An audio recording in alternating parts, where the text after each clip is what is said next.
I want to bring on another guest here, though, to expand on what it all means for markets as we are starting to see some of those numbers soften. And of course, what we might hear from the Fed could upend all of that. And for more on it, I want to bring on Scott Helfstein here, ProShares Executive Director of Thematic Investing, joins us. And Scott, I mean, when we're looking at it, we were lamenting it last hour. Not an easy spot to be in when you're trying to factor in all the Omicron data and what it means for the recovery. But when you're kind of looking at the latest numbers here and retail sales coming in softer, slowdown from 1.8% to just 0.3%, I mean, how do you put that into, I guess, your model, where we're at in this recovery and what it means for what the Fed has to do?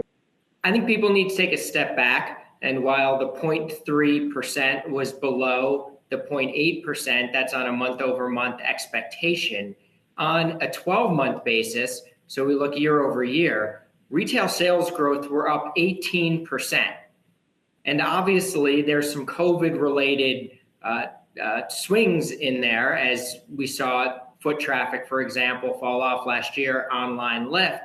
But if we take out COVID and we compare pre-COVID 2019 to today, there's 22% retail growth over 2 years. It's 11% annually, and that is well above the 4% average retail sales gain. So I think we need to really take a deep breath, because the numbers that we're getting out of the economy, and I think this retail sales number included, continue to show strength. And whether it's high frequency data like the Empire Manufacturing, or whether it's the wage increases, there are still a lot of reasons to remain optimistic. Scott, there's no question the improvements have been there. It's just a really dramatic change from October, when it was well over 1% in terms of the growth. At the time, we were talking about potential pull forward because so many people were shopping early for the holiday season. How much of the moderated growth that we saw this morning do you point to the pull forward? How much of it is about COVID or price pressures? So I think there are a mixture of things. I think the supply chain disruption did pull people towards an October date. They were worried about delivery. They were worried about inventory. But as we've seen, inventories have held up. They were a lot higher than they were last year. Certainly the onset of Omicron over the course of the last few weeks perhaps has caused a little bit of a scare. Nonetheless, consumer sentiment remains robust. So I think there are a number of factors. We also, quite frankly, saw a lot of front running on Black Friday sales. And as you pointed out, in advance, really going back to October and then through November, there was a lot of positioning in the retail sector to try and gain the consumer dollar. So while we haven't seen the gains quite as strong, if we just, again, look at the aggregate numbers, we got $640 billion of sales this November compared to $523 billion just 2 years ago. So I don't think we should take that away as a weakness. I think that there are a number of factors that are weighing on consumers. I also think for the first time in a long time, consumers are really grappling with inflation. Ever since the financial crisis, if we go back a decade, consumer sentiment has actually moved higher when there's been increases in inflation. And I think a lot of that is because those increases were modest and they coincided with better economic growth.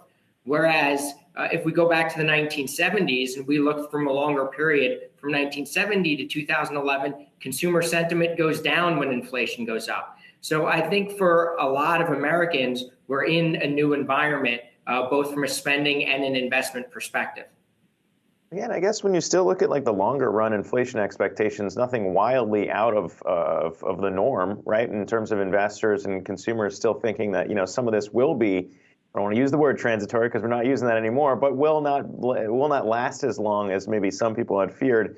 When you look at maybe how it's impacting, I guess if we want to stick with thematic investing, how it's impacting retail, obviously a huge shift to e-commerce earlier in the pandemic. Now we're seeing more retailers kind of stress the impacts of inflation on margins. You look at Walmart and Target, I know you mentioned those in your notes.